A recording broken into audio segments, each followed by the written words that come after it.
sorry, a lot of our members reached out to us. I personally was not there. Leo, our other representative to the BNC, was not there. So we decided it is more appropriate to represent our members from their point of view in their words, not ours, because they can better represent their experience than I could if I was just talking. So please note, we are not the IO, so this is a very limited scope of perceptions. There was also a general survey, which might have also other inputs. This is just what I received from our members and a couple other inputs. Thank you. Again, I won't read them all out in detail because you have these materials and we have limited time.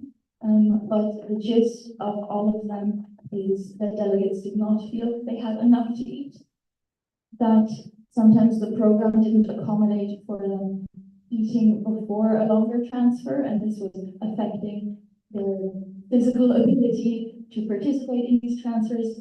As you see, there were a few who fainted, which is also a function of the heat, of course. And then there's a video that I've been told for technical reasons we probably won't be able to watch.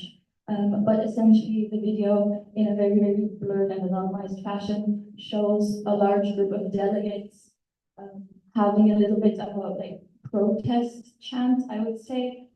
You can read it here, I transcribed it, again, concerning the lack of food. So this seems to be a very broad experience amongst the delegates of this session, which is concerning. Next slide, please.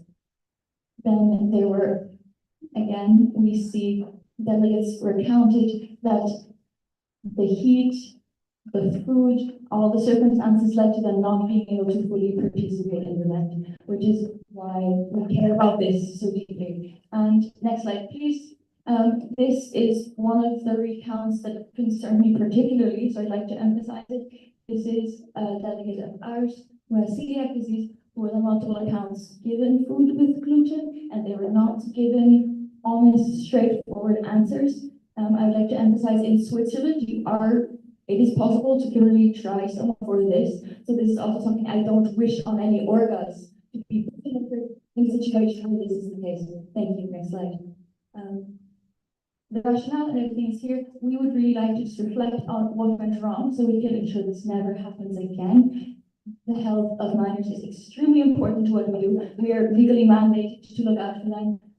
And since I was not there, but we have other people here who are more knowledgeable on this, I'd also really like to encourage you to direct questions at them, and I hope we can have a constructive discussion. Thank you.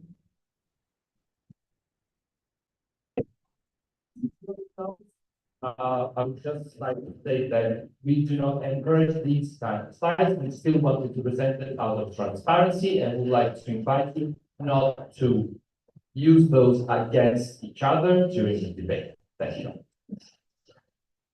So we will be going with statements by EYP Armenia, EYP, much order. A slight suggestion, I started with this person, but in the spirit of constructivity, our suggestion that perhaps it would be best to hear first from those who have been there, whether that's the NOC or any representative who sits at the table and has been there. Just a suggestion. It's nothing formal, but this would be our suggestion in the spirit of what Switzerland said about constructivity, and there are people who have been there. The point of order. In that spirit, it would also be constructive to not finger point a certain IS, number examples can certainly use, but not to just pinpoint the whole debate about a certain IS. Because until we should encourage eventually down the line a policy proposal that has to go in a holistic change, like we said, good practice for every IS and not just pinpoint that example. I would like to thank Bella for this, which would just be my response. The aim is to have a constructive meeting and try to generalize, starting from a specific example, but then for a solution-oriented debate. If there is nothing else, I would go with, as I was saying, Armenia, Denmark is there. Okay, sorry, I literally cannot see. Italy, and then the Netherlands, and then Lucy. Okay, thank you so much. It's very hard to start this round. Please keep it 1 minute and a half. Yes, definitely. UI Carolina's stand of view when it comes to international sessions is has been repeated a few times during the BNC. We consider them a network-wide event. Thus, we really want to encourage the national committees, everyone who's sitting here, to take it as something we do together and not focus on only the national organizing committee.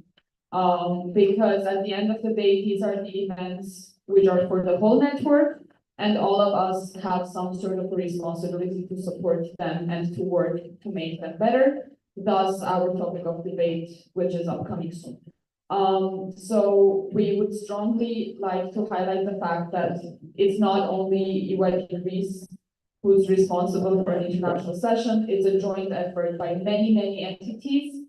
So we should work on solutions which will highlight a better structure overall for all future international sessions, making sure that we don't pinpoint certain national committees who are actually trying to make an effort to organize an event, which is of large scale, and none of us, I mean, most of us, don't even take the courage to apply. That's it for now, because time constraints. Thank you. Thank you. Not to bring all stuff up, but we use it as the at BNC 2301, some European safety guidelines. And a point I want to take from that is that not everyone has to follow the guideline of being aware of the weather when driving. But I think we all agree that we should be aware if we're driving in a place where there's snow and ice. Taking that point, yes, it is also a guideline to have healthy, safe, and nutritious food to all dietary requirements available for the entire duration of the session. But I hope that all of us agree that is probably a good idea. Furthermore, regarding the extra expense because of food shortage, I can't English, and non-drinkable water. We really like the action plan from European Switzerland, especially the point of point 3, unwrapping a guideline and green lighting, which encompasses standards of welfare and safety that includes nutrition and dietary needs. Thank you. Thank you, Denmark, for a very timely point statement. We will now move to the followed by the. Thank you. I would apologize if this all seems off, but I want to invite the proposing entity to actually follow its own advice of being constructive, because these slides are not pointing towards that approach. And yeah, just an invitation to follow what other entities have already highlighted of refraining from pointing fingers, and in general, talking. I don't know shit, but sorry, excuse the French.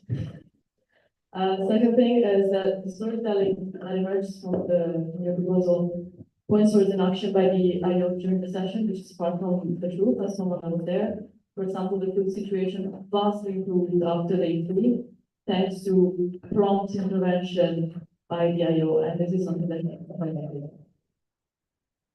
I would like to invite to keep it general as much as possible.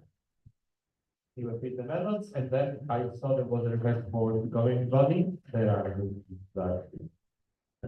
no? Okay, that was. Thanks, we command to be Switzerland's topic on discussing safety and international sessions. However, we want to extend this topic debate to also look at the previous ISs before the not mentioned IS so far. Especially since that also includes, for example, the involvement of the governing body and the IO in the preparation of events, and also considers the ability of national organizing committees to actually submit a bid and to try to organize an IS. Speaking from the position of the next national organizing committee for an IS, things are already difficult enough. So we very much are with your views on seeing where difficulties arise in organizing an IS and how we can all as an network previous ISs to where we can go. With the answer from a very timely point. We would gladly accept one or two if they wish. I see EYP Serbia and EYP Greece for a statement, and then come back to the proposal. Thank you. A lot of stuff I wanted to say, were already mentioned, but I really want to focus that a lot of the problems during detention KS are the problems that happen at also a lot of other sessions. And we really need to think more about what went wrong even before, what they went wrong in pre-session preparation. And I think we should think about more about transparency, how we can improve cooperation between other stakeholders in organizing such events, because it's not just NOC, it's also IO, it's also DB, and at some point, you really need to focus how we can go further, not just from past IS, but also from all of the ISs, because a lot of the problems happened in previous ISs, problems with money, being too expensive for delegates, problems from other ISs. So I think that's something of the, what we should think about during the action plan. So yeah, thank you. Thank you very much. Serbia for being solution oriented and for having a perfect style statement. EYP Greece. Thank you. So, as EYP Greece, we did our absolute best to ensure that the solid GIS would happen. We worked with the HOs up to the point they allowed us to, and our NOC, meaning the NCREP, the president of EYP Greece, along with the national office, and we were able to bring the session to life. However, that didn't come without its issues, as every session in EYP, and we acknowledge that. The Thessaloniki was meant to be a physically difficult session due to its high temperatures, but people knew that. For that, we strongly advise future ISs to think about this factor well before planning their days on their ISs. Another thing I would like to bring up is the lack of food and organizational concerns.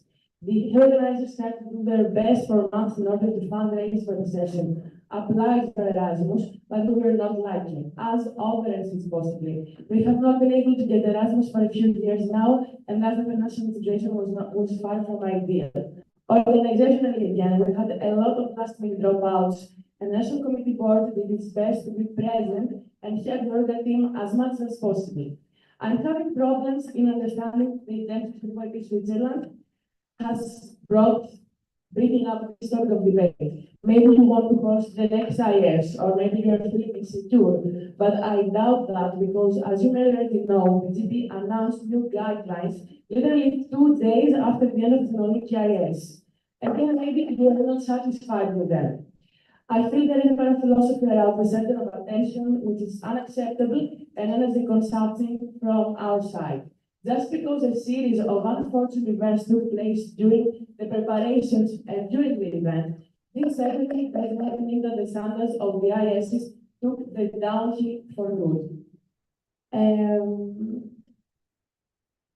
The ISO stepped in surpassing the original agreed amount in order to support the event's viability, and shout out to them, but also to the EYP Greece, as we had no alternative. We had to borrow a considerable amount of money to cover the cost of food during the IS. Many things happen, however, I feel that delegates and officials that are between us from the IS will also share their opinion, and I will also present for the rounds of debate to answer. Thank you. Thank you, EYP Greece.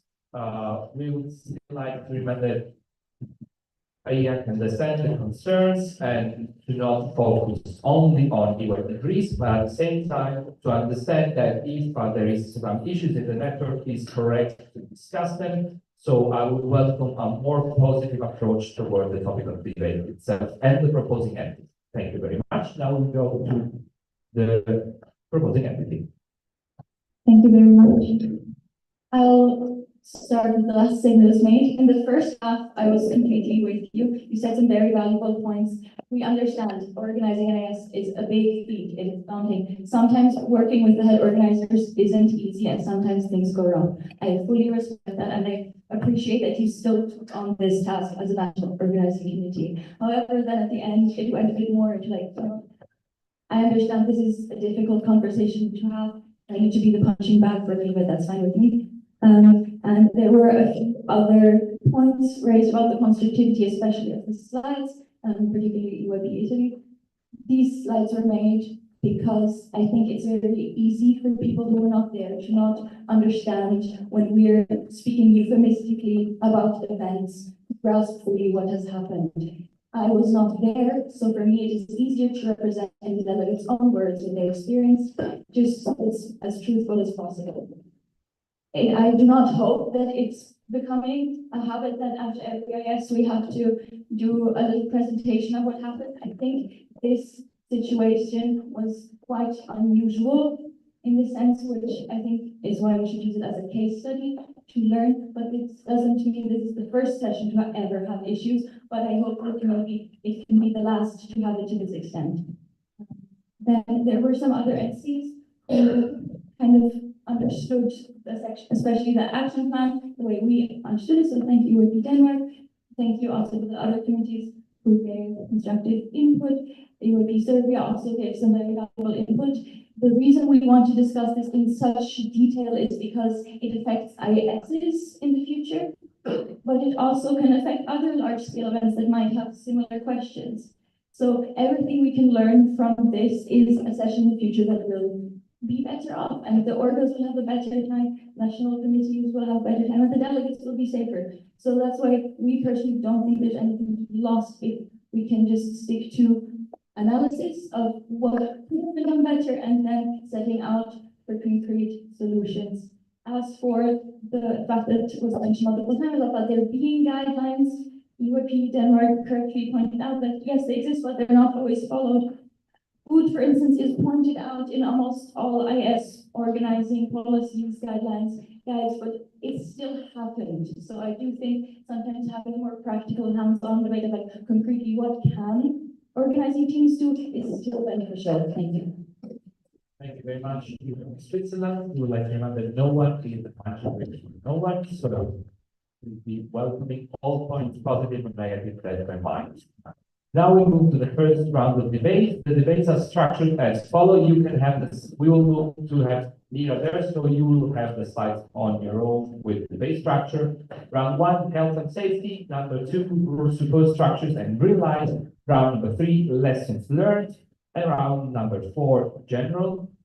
I would please ask you to be mindful with the first round of debate.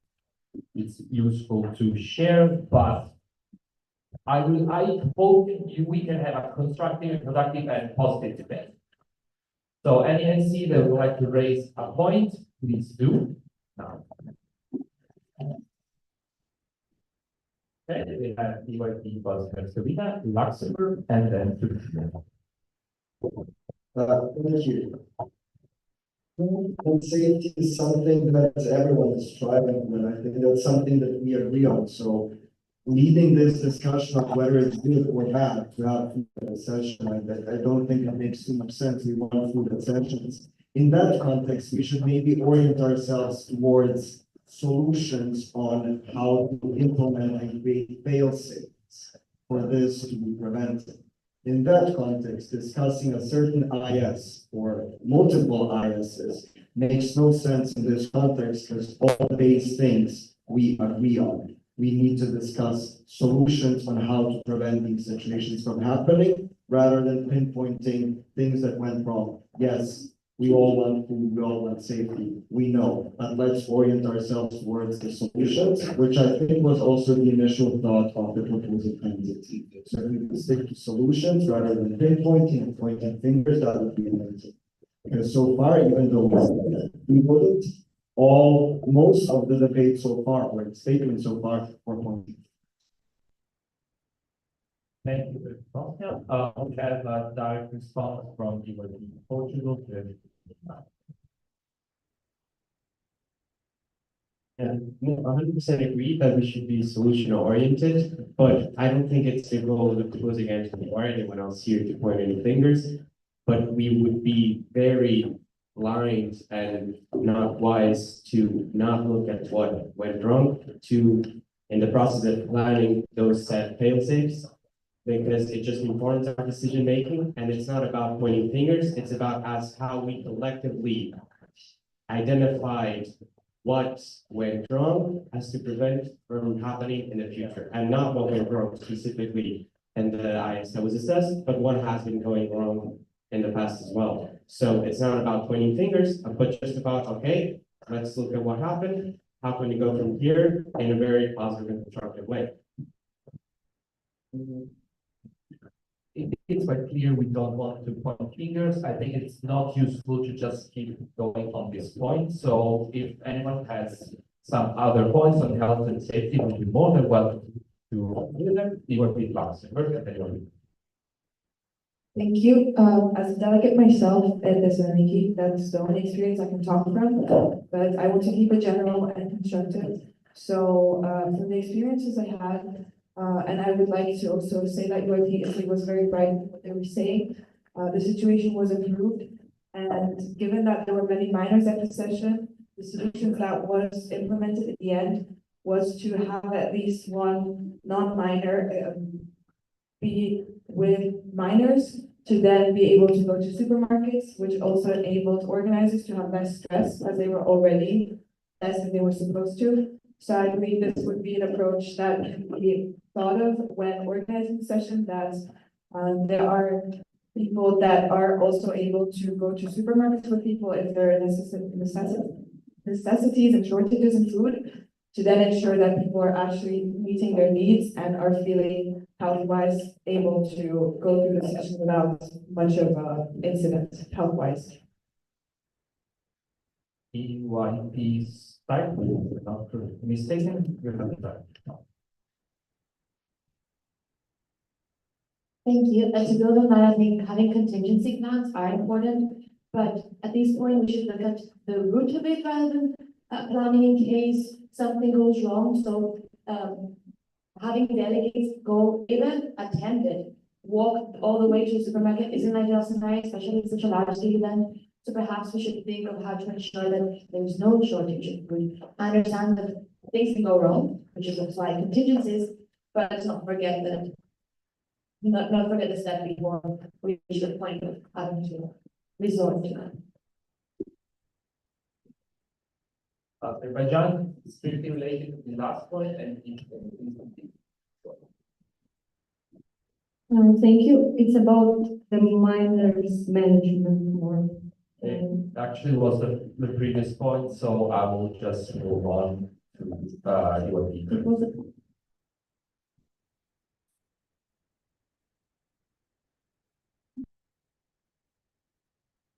It So my question is not about specific guys, because it is about much more than actually not having the guides or policies about like health related organizational things, because we all know that for the national organizing committees, the IO provides lots of documentations in the initial stage. So it seems not based on only Thessaloniki. Like, I'm not saying this, based on so many international events, it is the implementation of it. So not the resource. So based on the implementation, how can the IO better guide? Indeed, it set points, not just to the whole BNC, also to the GBNIO, in how can this be further facilitated? Thank you. Thank you very much. You are here. We now get a couple of points to go back to the proposed entity. The last number, if you have, or we had the Germany and Serbia. Thank you. The point I wanted to raise in terms of safety, and it's also a bit more of a question than a solution, is maybe how we can also put in place kind of a system to make sure that international sessions happen in like the time of year that they happen in, and also the place kind of match, so that they're not happening in a region that is known for being really hot in summer, or a region that's known for being really cold in winter, and stuff like that. And then also then in the places they have to have adequate venues to ensure warmth or cold. So maybe we could also have it as like a network-wide idea, to find like suitable places that would then also make it way easier, I would think, to organize it in a way that is safe. A very rapid and concise direct response. from your preparation. Thank you. By echoing that, perhaps we think that you don't even have to define the extremes and say, well, we don't want the extremes, but you can always say there are safeguards from ACs to other things.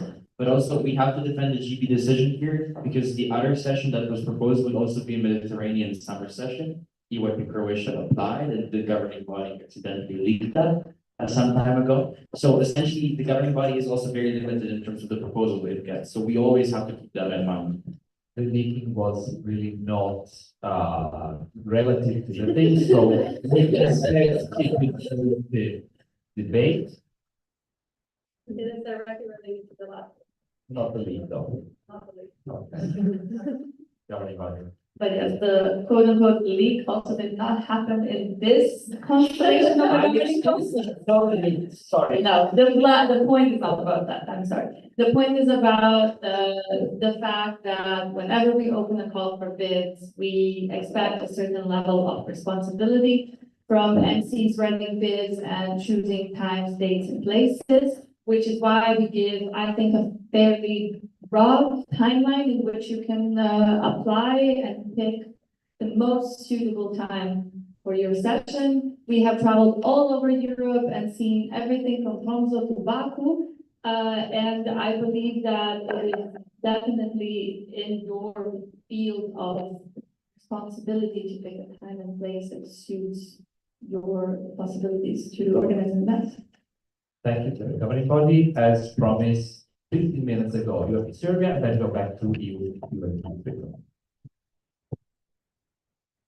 Thank you. So very much we mapped out some of the problems that were happening, for example, food, about heat. But I think we should also now look for solutions, and I want to hear more from GB as well. Like, this might overlap with the next part with green light, but has the welfare analysis of the session ever been done before giving a green light to a session? Do you check are the accommodation adequate? Is there enough food? Will the food be given for donation? Because we had a huge food waste during the Thessaloniki. So those are some of the aspects that should be considered before giving the green light, which I think we will also discuss in the next round of the debate, but it was also about welfare and safety. Yeah, thank you. I think that we have a lot on our plate. We can keep it for this green light debate. We might consider it. Your business. Thank you so much. I'll start at the beginning with the points from Bosnia and Herzegovina and Portugal. I think we were all kind of saying the same thing there, just kind of in different ways, but I'm glad I think this debate actually ended up being very constructive. So thank you, everyone. I fully agree. Then to the point from Luxembourg, thank you for explaining firsthand what the actions taken were. At this point, I do want to thank the GB and the IO for being there and thinking on their feet. I think this made a really big difference for all the people in attendance, so thank you. And again, I also agree with what was said by EYP Cyprus. It was good to know that essentially in a pinch, the IO and GB can step in really competently and help everyone out. And contingency planning is good. And at the same time, prevention is also really valuable. So I think knowing that we can approach it from both sides is really, really helpful here. Now we know that the contingency works quite well, and now we can go to prevention, and I think then we have a really solid foundation. Then I have one point to add here. The way EYP Cyprus mentioned that it's a little bit concerning that it was still only delegates leaving, even if they were chaperoned by a delegate who was an adult, because I have a few concerns for the minors. I'm not sure their parents were able to fully consent to this because this was not previously described. However, I think given the situation here, this was an adequate measure. It's more for the future that maybe we try to not recreate this exactly. Then, thank you very much to EYP Turkey. This is a lot of what I've been trying to get at. The guidelines that we have on the weekly and the drive are meticulous, and it's really more about implementation. It's about really tangible things on tips and tricks, how we can implement this at sessions. Then EYP Germany, I also agree. I think a weather concept could be really useful to have either at the bid stage, an updated version at the green light stage. Because then we don't have to exclude places at certain seasons from the get-go. It just means it's accounted for and we have a plan. And then, thank you also, it would be super, this is a very nice transition to the next round of the debate. We also support welfare and nutrition being taken into account at the green light stage. I think this would be a very interesting thing to discuss with the IO moving forward. Thank you. Thank you, Working Switzerland, and thanks to all national committees for keeping up constructive debate. Now we move to the second round of debate, which, as a reminder, is support structures and green light.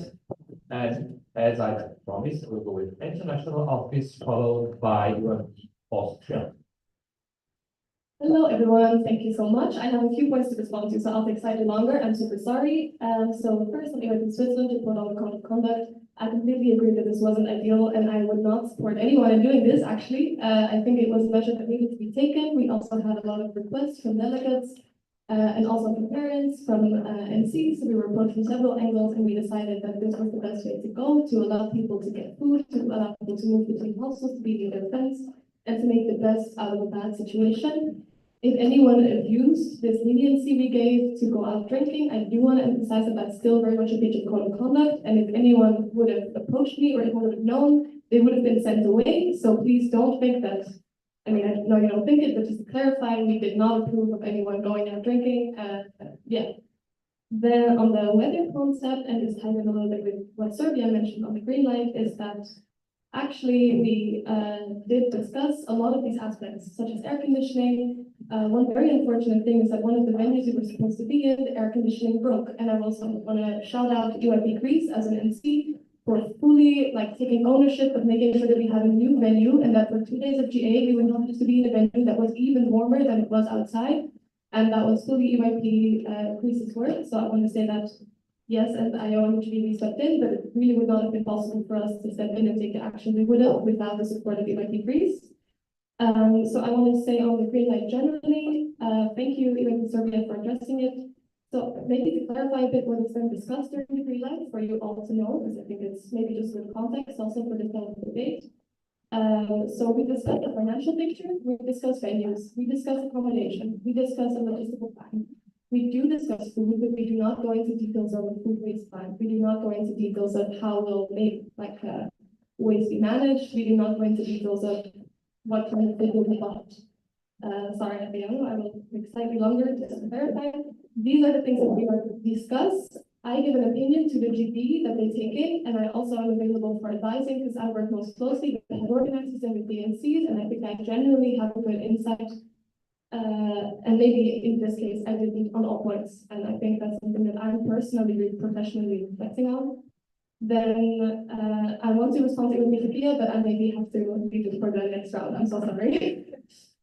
We appreciate that since I think was still useful for the whole debate, but that response from the governing body, and then we will go to the Austrian province. Yes, this will be a continuation of giving the background information on how the green light discussion functions and works, which is that I would also like to emphasize the fact that each green light procedure is slightly different due to the fact that we are dealing with different NCs, different circumstances, different things we know in advance, how far along some of the plans are, and that sometimes we do take into account also special conditions under which we will grant the green light to the NFC. It is never a straightforward process. Sometimes it also includes a lot of negotiation for things to happen, and that is all right. We're dealing with major projects that evolve from day to day. Thank you to the governing body.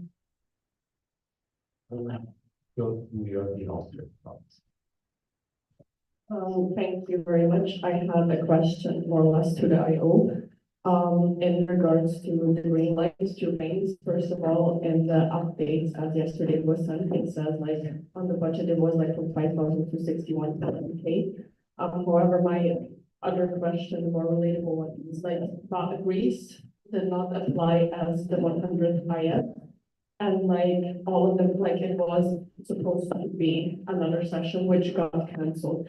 And due to that, a lot of responsibilities fell onto Greece suddenly because again, they did not apply for it. If they wanted to host the 100 IS, they would have applied for it.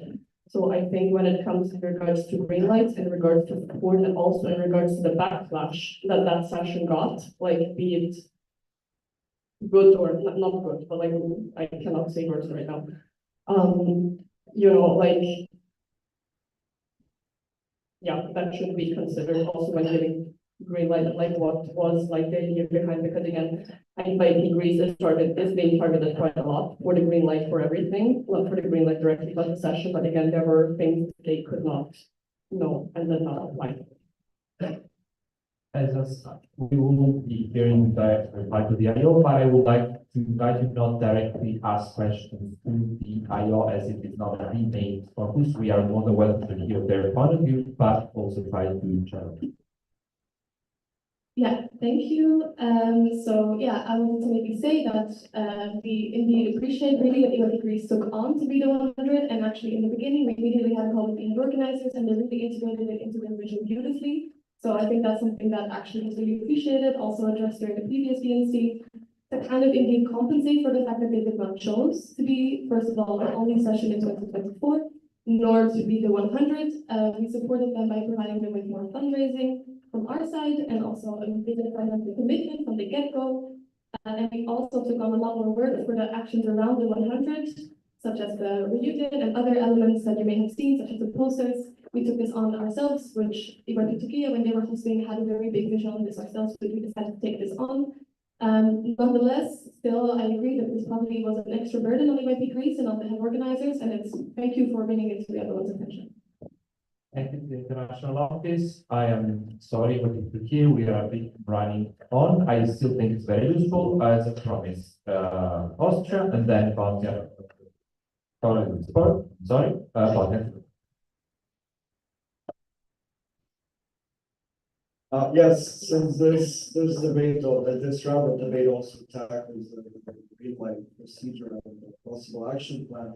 One of the great things that we have in the working procedure is that we have the ability to mandate the GB to look into it. That's why there is a formal request by EYP Bosnia and Herzegovina to mandate the governing body to revisit the guidelines on green lighting an international session. And in that case, the GB could sit down, see what went wrong with the people who were actually there and not people who heard secondhand, thirdhand, and from gossip. And then they could make clear decisions and clear changes in the green lighting procedure should they see fit. Thank you very much.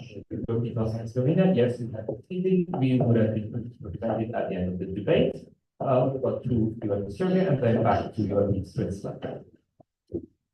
Thank you. Overall, I think we need to increase a bit more of transparency during the preparations overall for the session, because, for example, when we received the email about green light, it was like, Thessaloniki got green light, get the travel booklet. And overall, I think it should be good in the future to get how did they get the green light, maybe report on what did they achieve, what was prepared for them, for the IS to get the green light, because then we actually would know what's happening and are there any problems. Overall, I think that IO doesn't just be like, we are free to approach us for the questions, but also be more proactive in giving us updates, either through mailing lists or anything else, especially before the session. So yeah, that was my point. Thank you.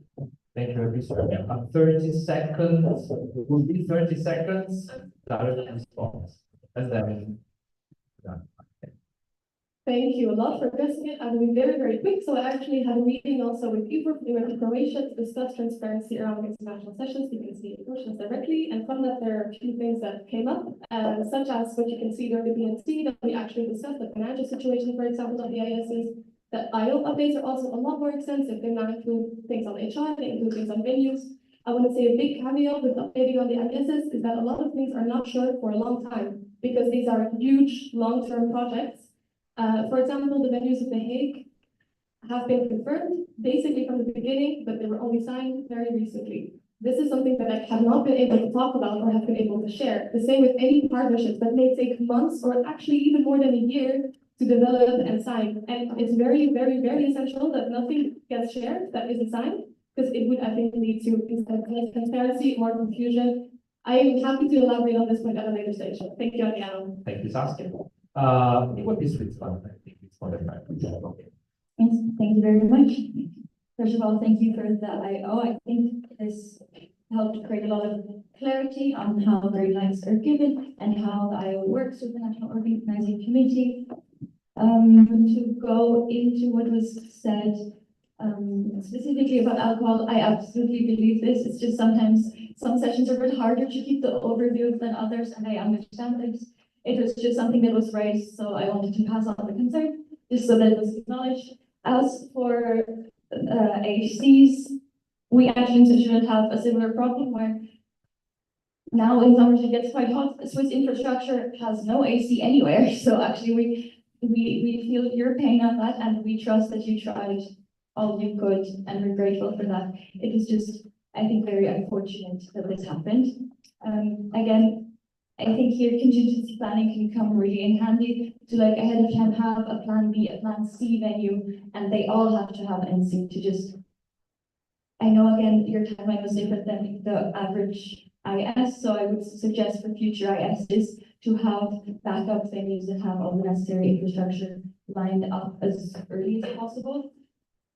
And also to the green light specifically, I would really suggest also putting maybe catering contracts with dietary needs, because this is something that has been a problem repeatedly in there. For instance, to refer back to the celiac case, they were given the vegan food instead of gluten-free food, which I think is just a misunderstanding. I'm sure the organizers wanted to give them the right food, and it was just something that got mixed up. So since dietary needs are a bit more difficult, maybe a little bit more time could be spent to make sure those are right.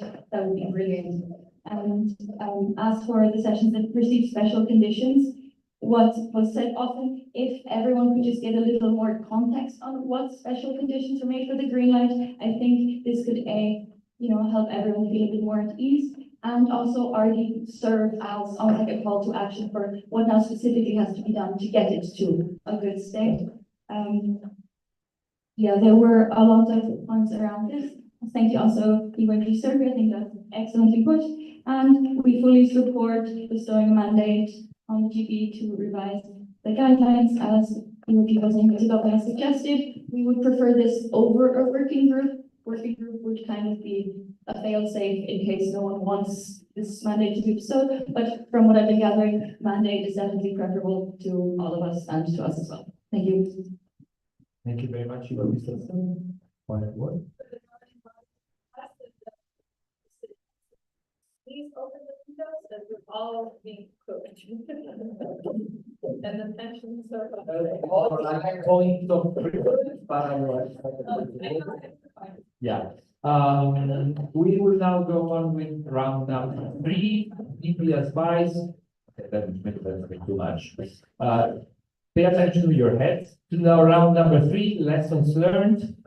We will be going a bit faster, so a short number of points. We have a point from Lira online, so we will go to the government body. Hello, everyone. Very happy to see everyone, even joining digitally. So firstly, I would like to say big thank you to everyone for this very constructive. Please. Can you hear me well? Yes. Perfect. Sorry. So firstly, I would like to say big thank you for to everyone for trying to keep this very constructive, transparent, and solution-oriented. This really very helps, especially given that I'm finalizing now the final report, the GB report. I don't see what placards are being raised, to be honest. Okay, anyway, I will continue to speak up. Perfect. So thank you for the constructive discussion, and starting with some lessons learned. I think this was a great event to gather all the input from you during the BNC meeting. I will start with my request in the future to avoid these type of slides, because I think when we are talking about safety, this is not very safe, and I do not really see the added value. But going more into the event and everything that you just discussed. So as EYP Greece already mentioned, this is an event where we had different types of issues, and both they occurred during the event, but mainly they occurred because there were some steps that needed to be taken pre-event. So during pre-event preparation, I think the first lesson learned for me as a GB member is that we need to have very strong structure for four-way communication: the GB, the IO, the NOC, and the head organizers. And this is for all of us to take into consideration. For us as the GB, we will make sure in the future that every party is equally invested in the discussion of when it comes to budget, when it comes to logistics, and we have the regular discussion on this type of things. But at the same time, for you as future maybe international session head organizers or NOCs that will be hosting international sessions, please make sure that you are also keeping this event in mind and all the events where we had any type of issues that need to be resolved. So before the event, we had issues, of course, with the financial reasons, and later one of the cancellation of one of the ISs, of course, has put a lot of burden on EYP Greece, but also on the network, that we needed to have an international session that would take place, because there we also have some institutional concerns. For example, the sponsors and donors are arriving to the event, and this is also big pressure for everyone involved. So in the report that I will be finalizing, a lot of these issues are described, and also a lot of learning outcomes. And one of the NCs just brought up that everyone who has been involved at the session and first-hand experienced challenges, but also anything that is becoming an opportunity for all of us, the GB will definitely sit down and revise anything that we need to do. And already the international office, the GB, and the national committee are discussing what went wrong, what could be mitigated. So this is all being taken into consideration. I think from our side, we should all just be very much involved in this and start with fixing the communication between all of us in the future. Thank you. Thank you very, very much, Mira. We will now take a couple more points. We'll take these three, starting from Ireland, then going to Turkey and Serbia. Thank you. Yeah, like we've discussed at length, welfare and health and safety, and obviously that is paramount in this discussion. But I do think one thing that we have learned is that reputationally and legitimacy within our network is also important in terms of this, like as a network, but then also as individual entities, going to schools, going to teachers who have had past students go off to a session where their needs weren't accurately met. It's hard to seem like we are a legitimate organization. It's hard to keep up a good reputation. And that's not on any particular session or the IO or the GB. It's just difficult, and I think there comes a certain point where it is better to have no international session than a bad international session, because they are reflection events. Thank you very much. You guys for a perfectly timed point.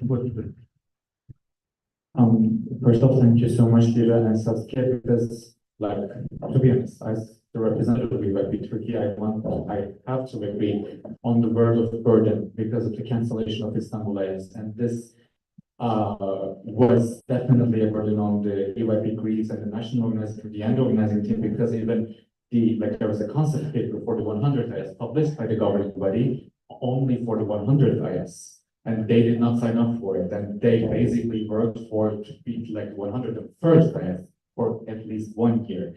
And I want to highlight that if we are looking at the lesson learned then, and as Lira is writing a GB report on the IS, after such unfortunate incidents, such as the cancellation of this IS, how can we adapt the situation that we're giving the green lights about to the upcoming conferences, because it is also important for not just the NOCs and also for the governing body to see the changing situations and the coefficients and those factors.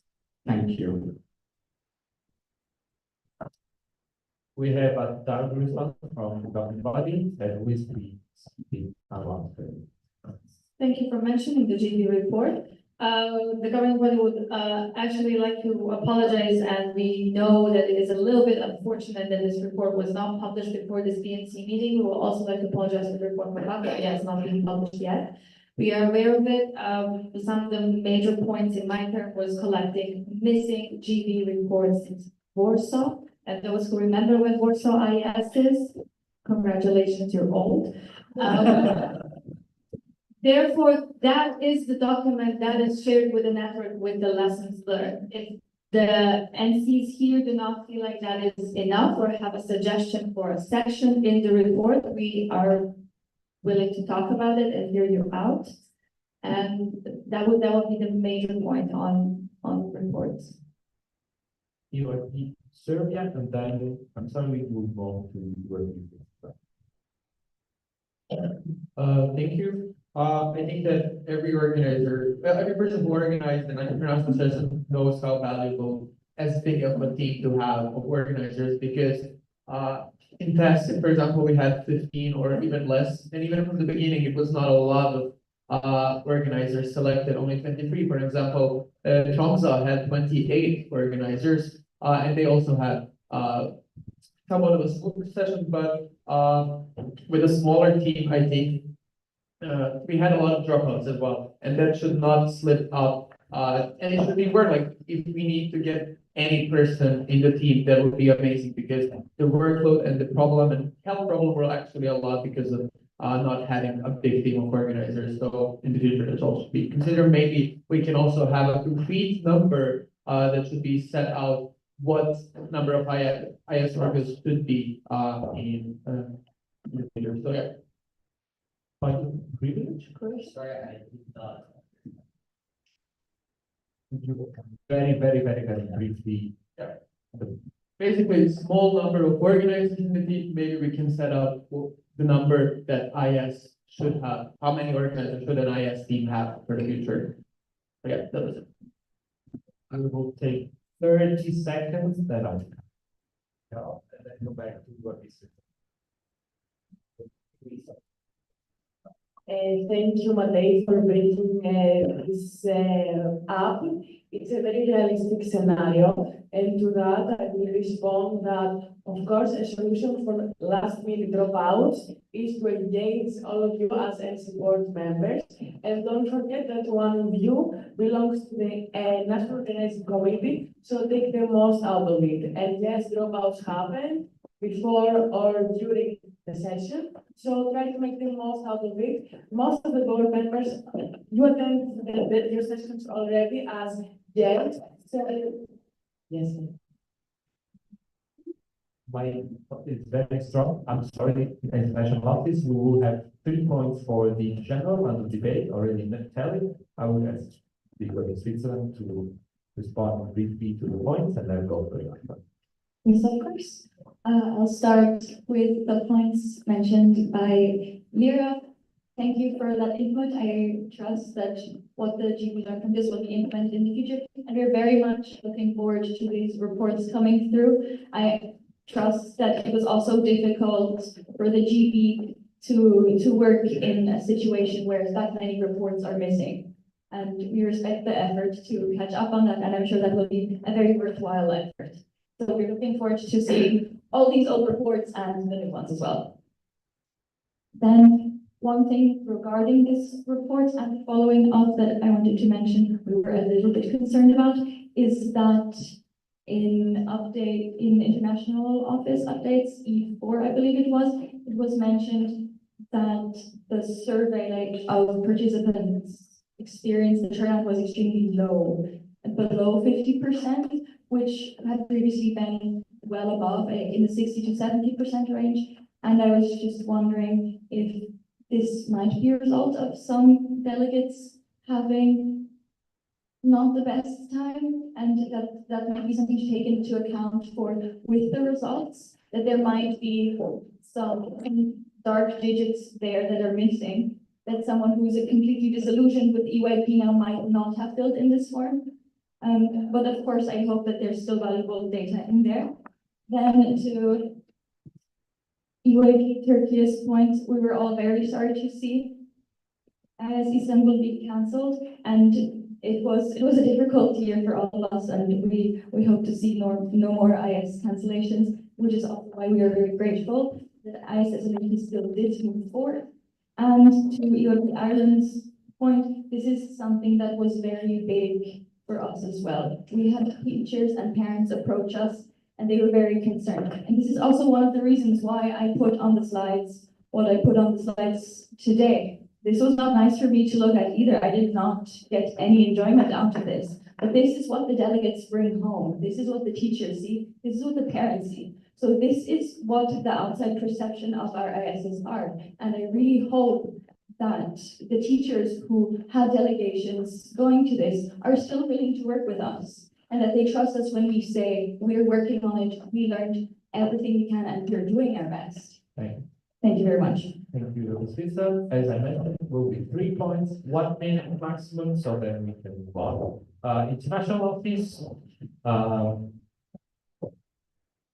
the sake of variety of speakers, Slovenia and Sweden. Okay, I'll respond quickly on the survey. So I would firstly like to say that it's not a drastically low response rate, to be honest. I think this is fairly common. A lot of delegates just do not bother to fill in the form. Also, Annette correctly pointed out that usually the events that are rated the lowest or that people have the most issue with have a very high response rate when it comes to the evaluation as people want to air their grievances. I also want to say that I would love to also, when the GB report is also published, it also includes some data from the survey, but I would already like to mention that in the survey, while there are issues indicated, a lot of people also, when there's a question specifically that's how do you feel about the session or describe how you feel in one word. Some respondents were tired, dead, but I made friends. Some were also more in the vein of joy, I learned so much. I do think that, of course, the public consumption is an issue, and I do think it's very important to discuss it, so thank you again for bringing it up.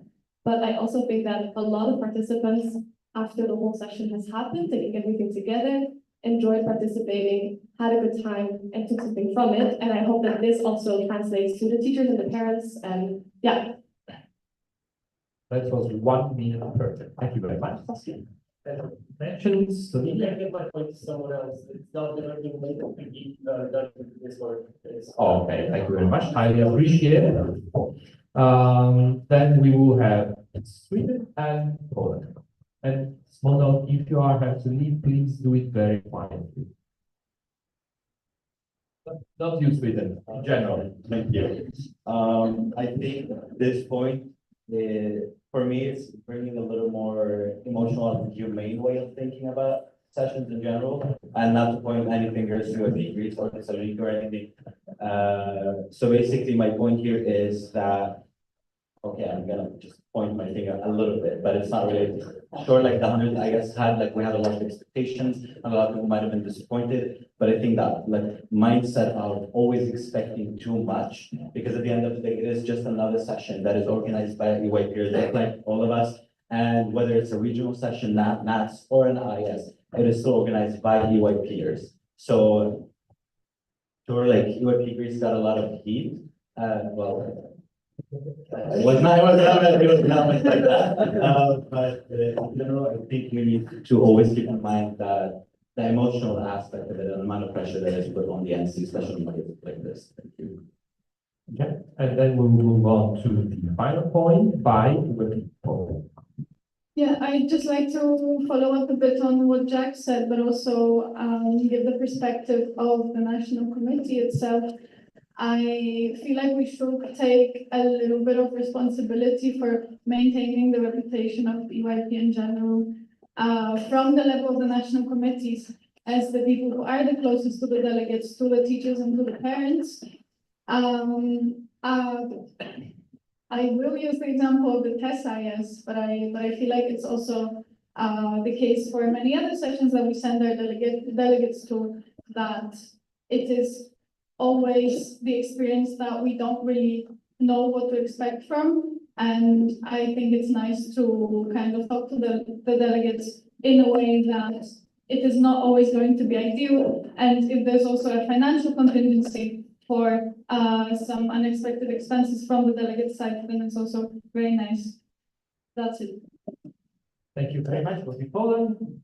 We are running out of time, so I'll ask the opposing entity to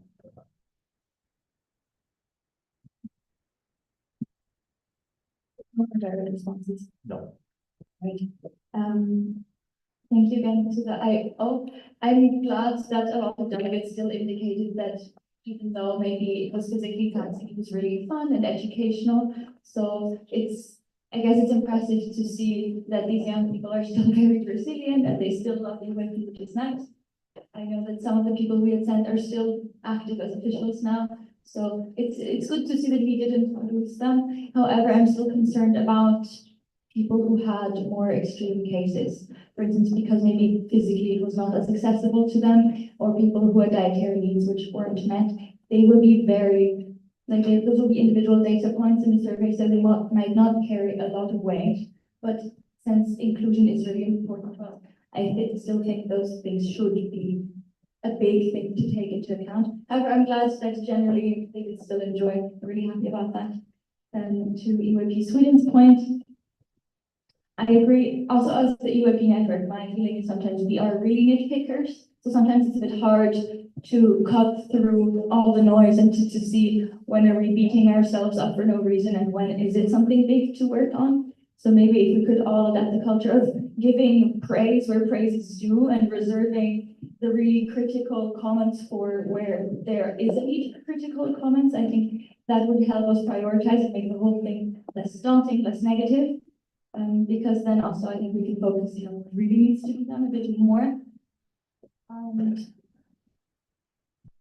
I agree with what was said by other people as well, that the reputational damage. For instance, EYP Switzerland as an entity that hasn't hosted an IS in a long time, for us internally, we hold ourselves to essentially impossible standards, which is why we're too scared to hand it a bit, because we are like, oh, if we make one mistake, the EYP network will come crashing down, which it's not that fragile as we see, but it is something to take into account also when giving criticism to ourselves and to others. And finally, I just wanted to wrap up that I thought this was actually a very nice conversation in the end. And once we got through the idea that using the case study of one session was too personal and too much of an attack, I think we actually took away a lot of really constructive comments and learnings. Thank you. And we're looking forward to the reports to come. Thank you. Thank you very much for Switzerland. This was the final debate. I would suggest if you have more questions, use Discord channels to approach each other. We are still here for some times. I apologize to you and the governing body. As mentioned before, we have request to mandate the GB to revisit the guidelines for green lighting and international session. I would suggest we go nominate which means if we all agree.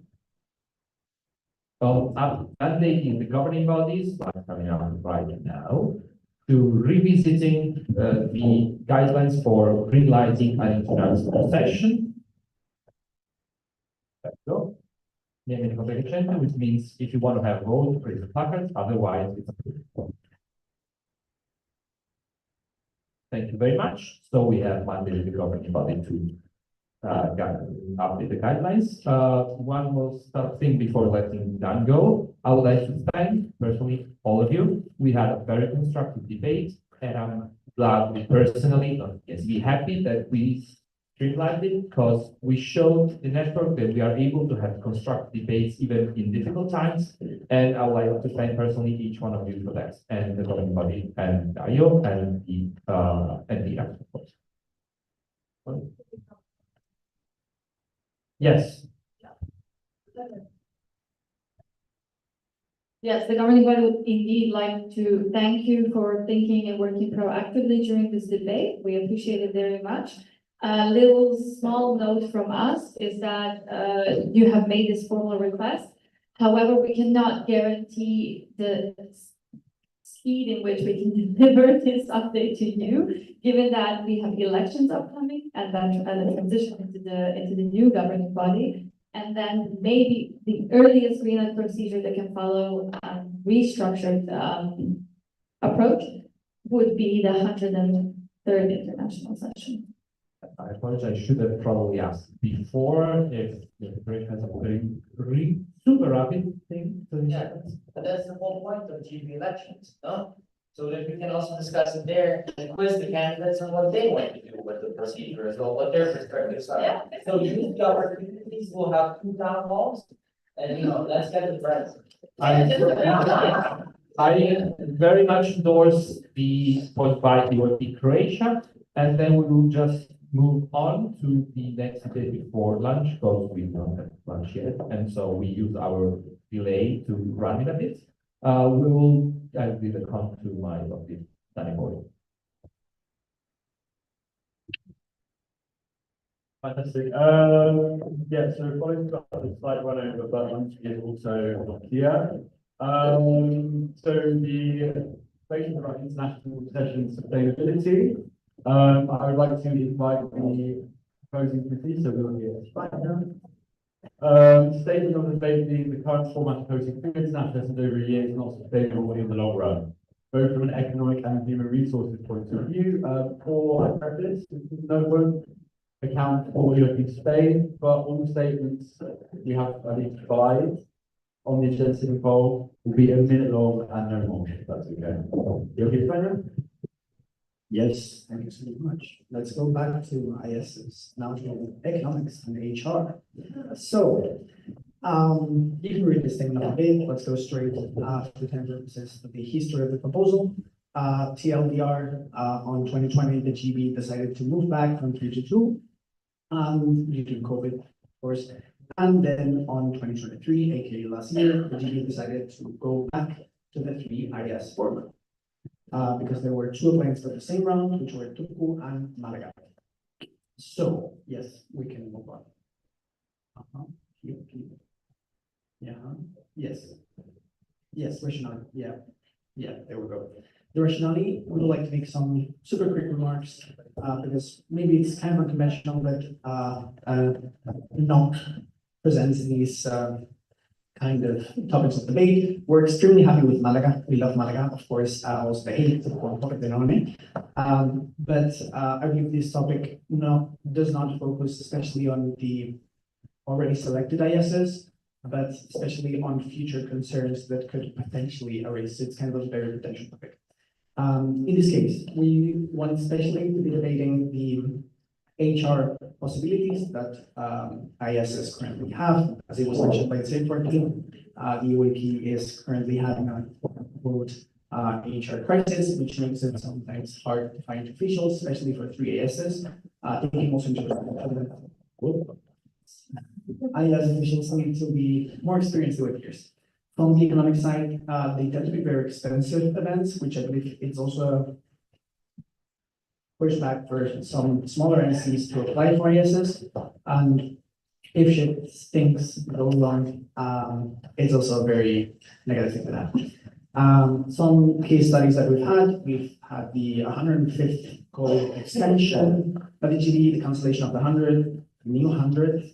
But again, we would not like to focus on specific details, but on the potential future things that could happen. So we think it on a more abstract way and think whether we can do a more swift change in between the 2 and the 3 IS format, thinking on quality and quantity, as Aoife from Ireland mentioned before.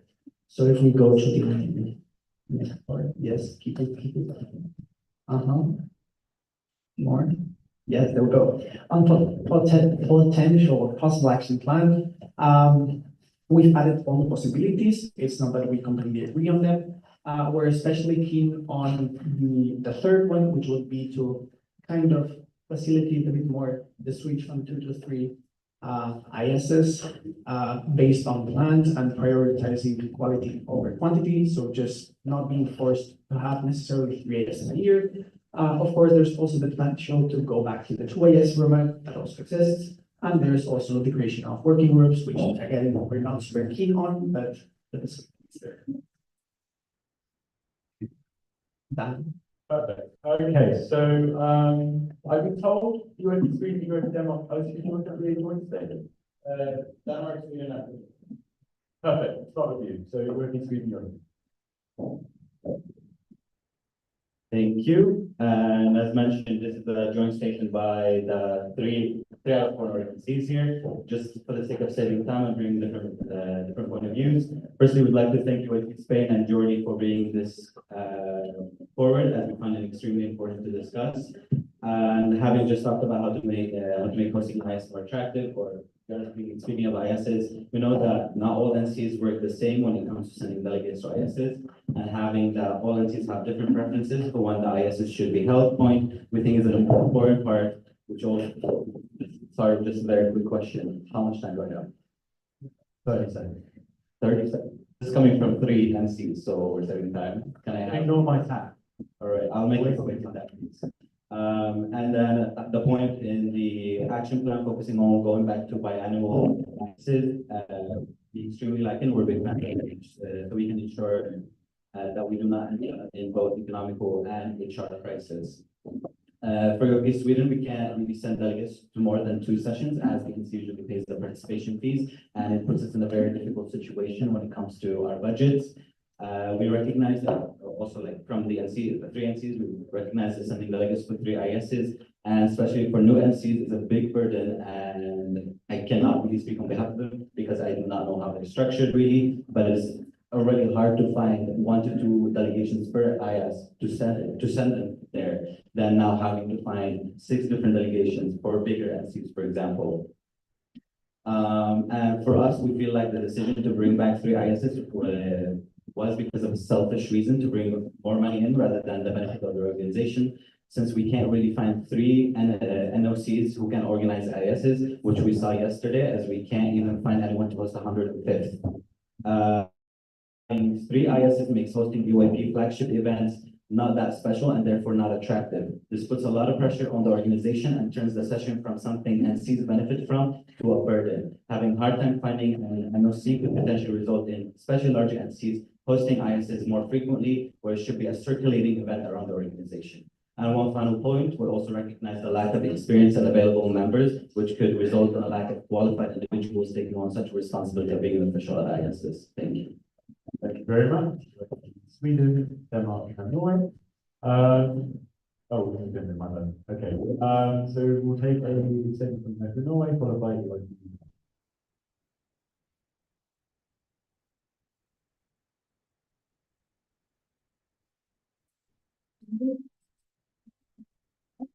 Because yes, it is very time, money, and effort consuming to host IS. However, the international sessions are really cheap because the possibility of participating in an IS is what attracts a lot of new members. And as you mentioned, we are in an HR crisis, so I don't think it would make sense to cut down on the events where we actually get new members. Furthermore, international sessions provide experience and build competence for NCs on a national level as well, especially within our NC. So it's overall beneficial to keep our national sessions that we have them, as mentioned in the debates. If we were to implement structured inviting to make sure that the international sessions will be sustainable and safe. Thank you very much.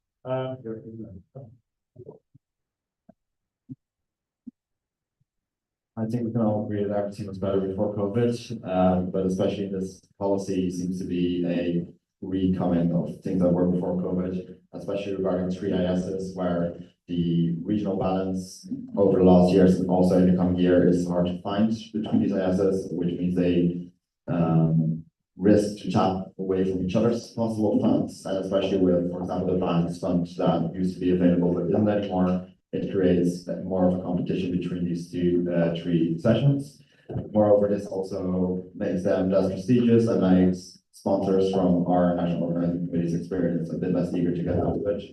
The HR possibilities of organizing the third IS are limited, given that the officials are usually quite senior. And then also we've expanded on our international cooperation to send delegates abroad to also national conferences, which should also be a possibility for other NCs. Thank you. I've got you with the Albanian now, having a statement. Is that still not anymore? Okay. Then would you like to replace that or? Yeah. Okay, yeah. Thank you.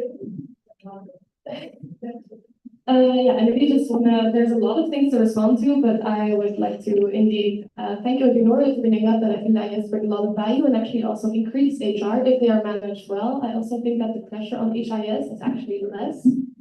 If there are more ISs, which we also saw in the previous debate, and the response of EIPNL, and I think other people also said it, I mean, you cannot see it, of course, but I can assure you that we actually do not have a shortage of applications for officials roles for the international sessions.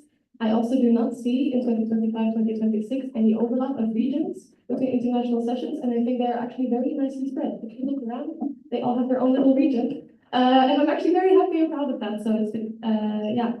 And then EYP Sweden, on behalf of the Nordics, made a point on the financial benefit of organization, and I didn't fully understand this, so I'll maybe ask you to explain or clarify this in the Discord, which organization you lead and what kind of financial benefit and who is trying to gain this.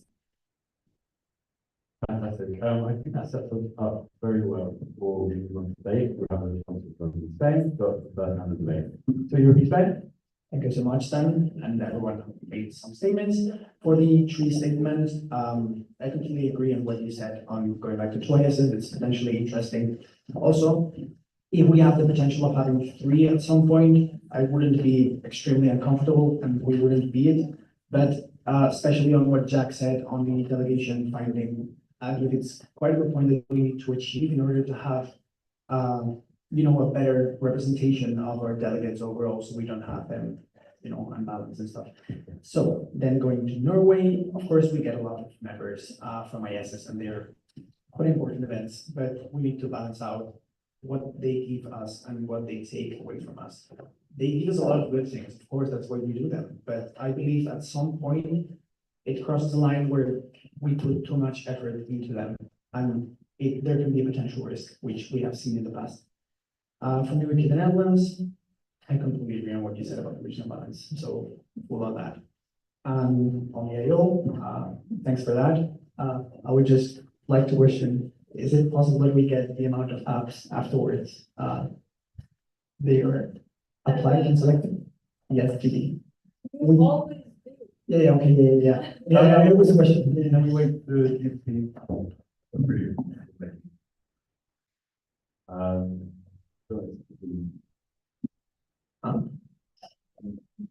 yeah. Okay, so we'll move to the question on the next then, being on economic sustainability. I'll take 3 points. Or 9 points. Okay, you look at the Netherlands, followed by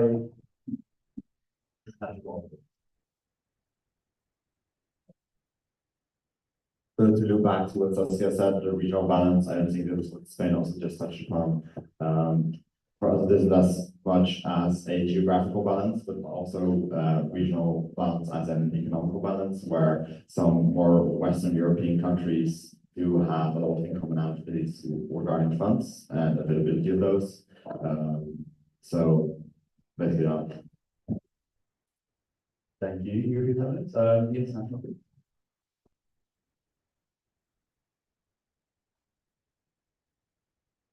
Yeah, thank you.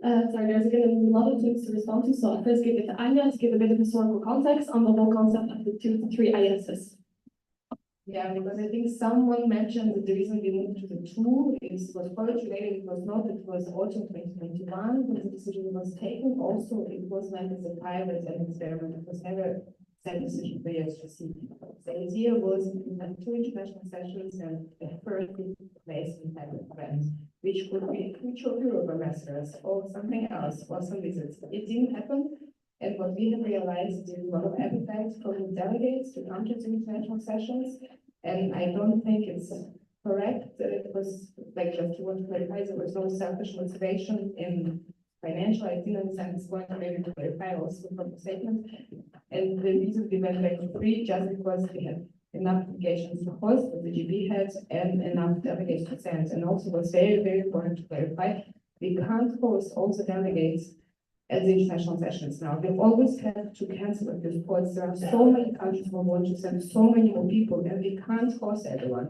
And if we have 2, it's 440 spots versus 660 spots, and it just gives small opportunity to people. From our perspective, that's one of the strongest arguments as well. And I do not ask it. No. Fantastic. Dr. Wood? Thank you. My point would be more of about all of the questions raised with the amount of bids. Do NC still want to do it? And the question to raise up at the 105th international session. So we actually have data available to us since 2013, and we can see that every few cycles there have been no bids, for example, and then the GD of the time had to approach an NOC and bring an NOC in and suggest that they take on the role of hosting an international session. We are no different. We have had competitive selections. We have also had a few selections with only one bid available to us. And we also have had this call for bids where we received no applications as of yet, which is why we decided to extend the call. It is also to go on a little bit about the 2 to 3 and 3 to 2 situation.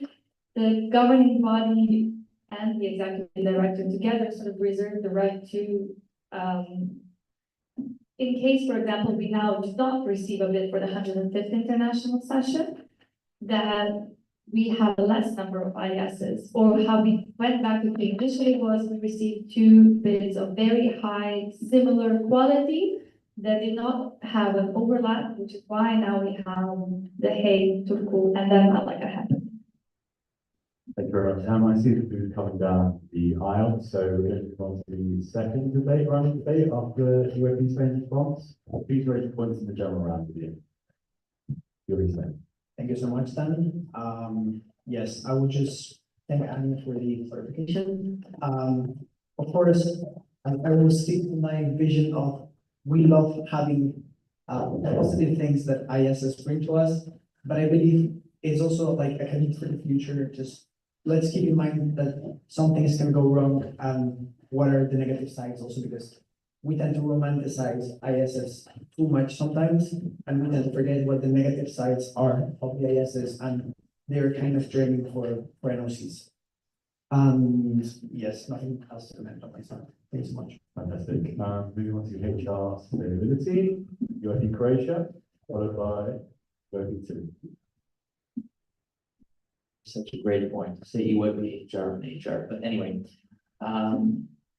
it is a very cringe dad joke. Yeah. Sorry. Anyway, the thing with sustainability in terms of human resources, we're particularly concerned with organizers themselves, because oftentimes these ISs have very different teams, very few people are the same. And it might be also good in terms of sustainability and standardization to actually have bigger teams. We've heard a proposal on that from UAP Serbia, but then also to include a bit more, not just necessarily repetitive ones, but also really emphasize the practice of ISHOs being IS orgas at times, as is being done, I think, for the next 3 ISs. So really in terms of sustainability, the key, I think, is in the organizing capacities there, because that is the bread and butter of every IS.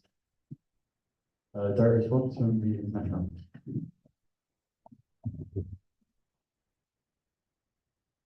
Yes, so indeed, thank you for pointing this out. So there's actually a practice already that former ISHOs get to attend one of the upcoming international sessions. This is, I think, a great practice. In addition, we also really encourage NOCs to also take on board less experienced organizers who will have a future in the NC to ensure that this is not actually a drainage on the NC's capacities. And I think it also has happened in certain instances. I think, in my mind at least, the Netherlands is where I'm from, and Rotterdam is the example that I have for that. And I think it also can be very nice to have more experienced people who maybe are from an NC board, for example, Matej from UAP Serbia, who was organizing Thessaloniki. I think his experience on the NC was actually helpful for the organizing process in Thessaloniki. And this, I think, is a nice exchange also between NCs. So I think actually I would like to encourage you also as NC members, but also as like people who maybe would not organize and maybe don't want to HO an IS, consider applying to organize an IS in a different country. It can be very valuable, and you also are a valuable addition. Thank you. Thank you very much. George Turkey, as far as, and then Turkey Switzerland, and then back to you today. Thank you. In the HR sustainability side, I can also add, like, it is not just felt in the organizing aspect of UAP, also in our humble opinion, in the media side of UAP is also felt. And for example, I can, like, having read before the BNC meeting for Izmir 2015 IS, like the president and the HO of the IS was from the same NC from Turkey. And this was mentioned as a negative item by the governing body members then. And I don't know if it's gonna be mentioned as a negative item for the Baku IS because it was again like the editor was also from Azerbaijan. So I don't know which will be the outcome, but having seen this aspect of media in UIP and the shortage of applications for especially media roles, what is the plan for overcoming this situation? Thank you. Thank you very much. Okay, direct response to the governing body plan. Just to reiterate that we have no shortage of quality applications for any of the positions in international sessions, and I think the selection reports can speak for themselves and are available to you at the BNC list. Thank you. Thank you. I would like to continue on the point of especially looking at the organizers and their workload and their well-being, because from all accounts that I know of, this is very intense, and this is also something that comes up at other large-scale projects such as national sessions that have very long organizing periods. And this is something where in UAP Switzerland, we've made very good experiences with having an organizer safe person. So this is an additional safe person who works only with the organizing team. Of course, they're still available to other people in an emergency, but they spend most of their attention on the organizing team. They onboard very early on with the core organizing team, and they stay on board. We've done this 3 years in a row, and it's made a very big difference. So this is something I could advise for your consideration in future ISs. And our NSP is the pioneer of this, so she really would give all the necessary information on this. Thank you. Fantastic. Your feedback? Thank you so much for this very constructive round. For the points brought by Croatia, I do agree that maybe an increase in the number of teams is needed, but as I believe Saskia pointed out, it's also very nice to be flexible in the needs of each session. Because I believe, for instance, back in the example that Saskia used before, we get a bit more organizers than usual. And from what Saskia and Igor also touched upon about the HOs being organized for other ISs, I believe it's kind of a very good practice to be interconnecting events on the network, and that actually makes us a network in the whole sense. From what Turkey said about media also lacking HR sustainability, I also believe that we could link that in the same way that we do with the organizer teams with other events. Maybe, I don't know, maybe the editors of ISs being at other ISs and not that scalable, or maybe linking it with some capacity building events that we have, such as the Media Academy. That's something that you will get to consider further, just giving ideas. And about Switzerland said about the potential ESP orgas, that's a good idea. Thank you. That's it. Thank you very much. Okay, moving on to the second round, then we go to lunch or your media, your Sweden, then you need Hawaii. Yeah, thank you. So what Jorge mentioned at the end with like academies and stuff, this is gonna be a bit of an abstract suggestion, but since we went back to 2 ISs because we wanted to bring maybe different kinds of events, we like to say that smaller entities are encouraged to apply for ISs, but I think we need to understand the risk that comes with that for those entities, and this is also a topic that we are probably going to discuss later. With that, I would really suggest that maybe 2 ISs is not such a bad idea if we stimulate and invest more energy, effort, and funds into different kinds of events that we have, such as training academies, summer academies, media academies, IFs, and for example, different kinds of approaches, such as another shout out to UAP Serbia, but my first session was YAS 2021, which is a concept that didn't really repeat, and I think this is maybe something that we should consider instead of 3 ISs.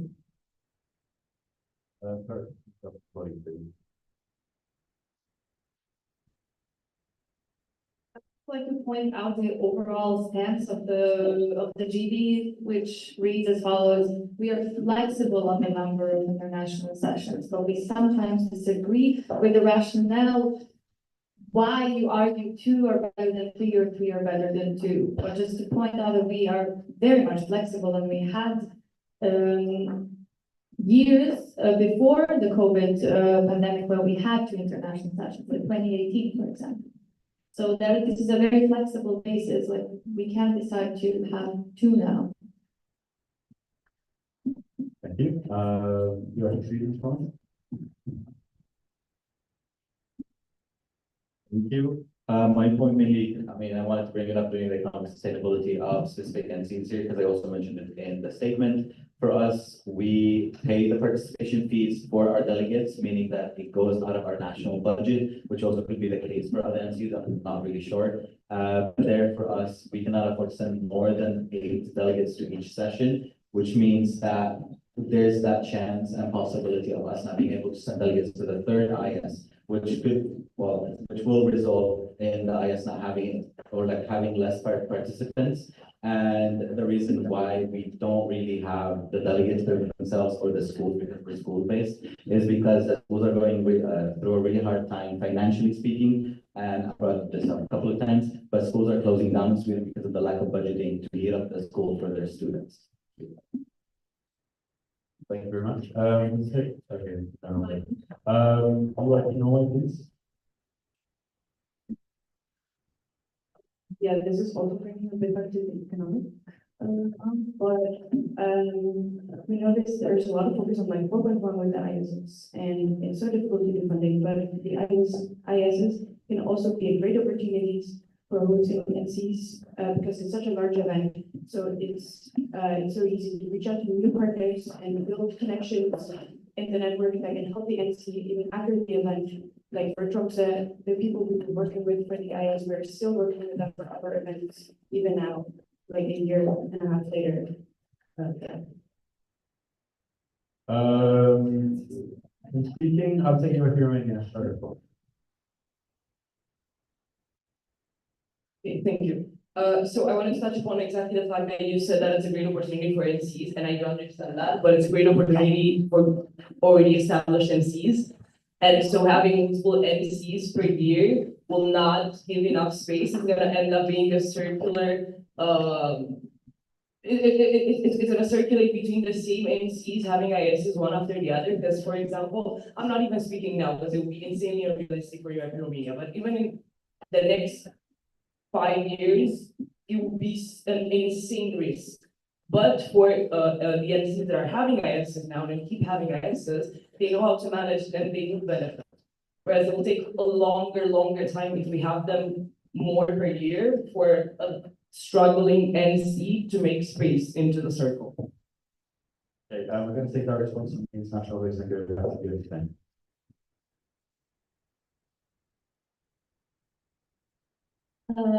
So just to respond to exactly the point of this also being beneficial for smaller NCs, I actually think because there's a lot of guidance from the international office, not only from the international office, also from the entire ISHO community, and also from the GB, and also from previous IS leaderships who share their lessons with the leadership. I think it's actually a great chance.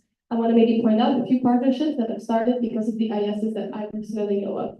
So there is one partnership with the Hellenic Insurance Fund that was started at Thessaloniki. There is one partnership with the Greek Foundation and the UNFPA, started at the Baku IS. There is an entire Arctic project for 3 years that was started at the Tromsø International Session. And I think that these are the examples that I personally know of, but I'm sure that in the past there have been many more.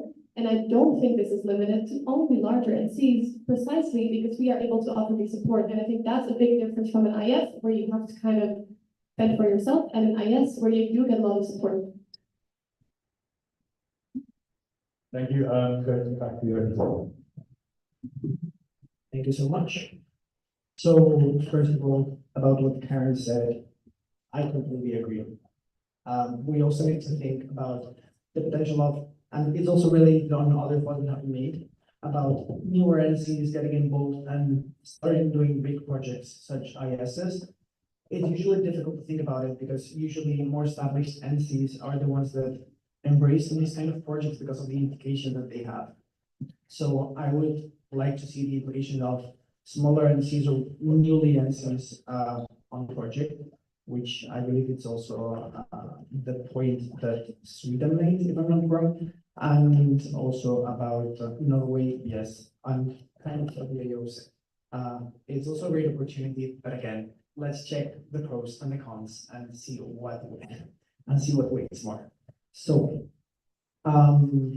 additionally, UAP Spain has made a formal request to make an informal vote in order to check what's the opinions of the NCs on going back to the two ISs. So, yes, I'll pass it down to the board. Okay, we're gonna have a vote for the formal request. Please raise your placards if you're in favor of having a vote. An informal vote on having two ISs. Yes, I know. So this is for a vote for formal request. Please raise them high.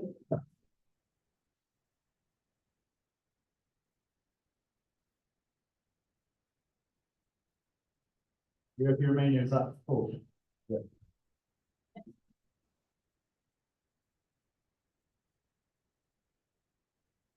Against? So, and abstention? Yeah, so that was one part. So we will.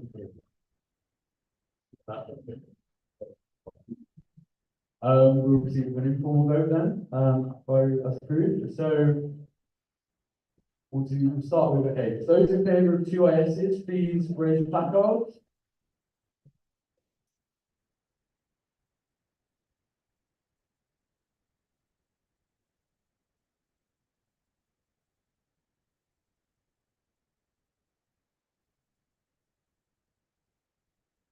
Okay, and those against?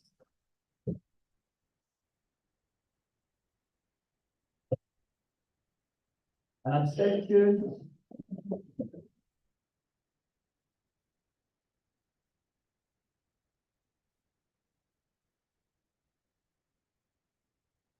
Um, 20 in favour, 2 against, 7 abstentions. Since that's an informal vote, it doesn't really lead to anything, but it's good to gauge opinions. Thank you very much for this topic of debate. I'm sure we will value it. I'm going to propose some slight change to the agenda, which is hopefully going to be an M&A conflict agenda, which is lunch will finish now at 2:30, rather than 2:15. Please be seated at that line. Yeah.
Hey.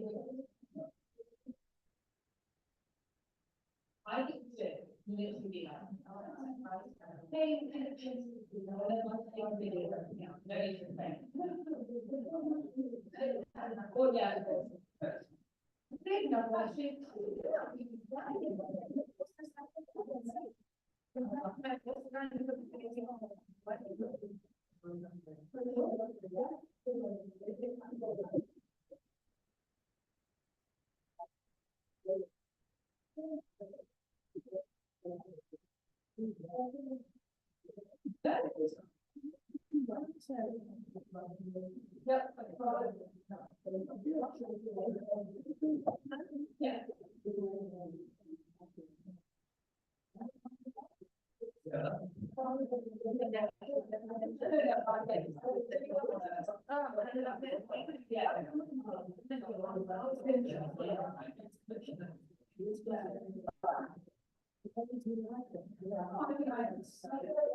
Oh, yeah. That's correct.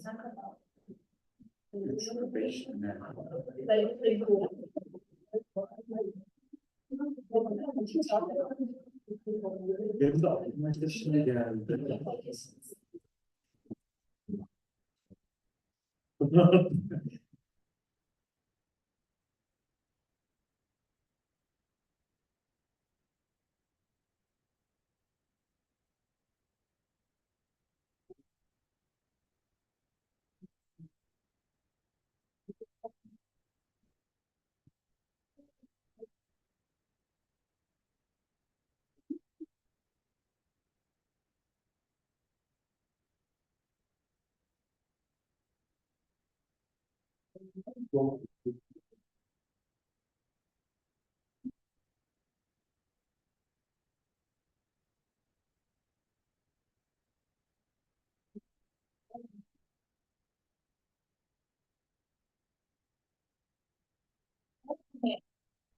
Okay.